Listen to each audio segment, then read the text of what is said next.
অবশেষে ঢাকায় অনুষ্ঠিত হল এশিয়ান ক্রিকেট কাউন্সিলের বার্ষিক সভা। ২৫ সদস্য দেশই ছিল উপস্থিত। আলোচনার কেন্দ্রে ছিল আসন্ন এশিয়া কাপ। আয়োজক ভারত হলেও ভেন্যু নিরপেক্ষ। সম্ভাব্য তারিখ ১০ থেকে ২৮ সেপ্টেম্বর। জায়গা সংযুক্ত আরব আমিরাতে। তবে সূচি এখনও চূড়ান্ত নয়। বিসিসিআই এর সঙ্গে এই নিয়ে আলোচনা চলছে।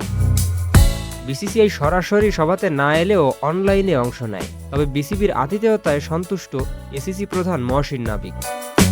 সভায় ঘোষণা হয় ২০২৬ এশিয়ান গেমসে অংশ নেবে র্যাঙ্কিং ভিত্তিক ১০ পুরুষ ও ৮ নারী দল। নতুন সদস্য যুক্ত হয়েছে ৩টি: মঙ্গোলিয়া, উজবেকিস্তান ও ফিলিপাইন। সব মিলিয়ে সফল একটি সভা। এশিয়ান ক্রিকেট এগিয়ে চলেছে নতুন সম্ভাবনায়।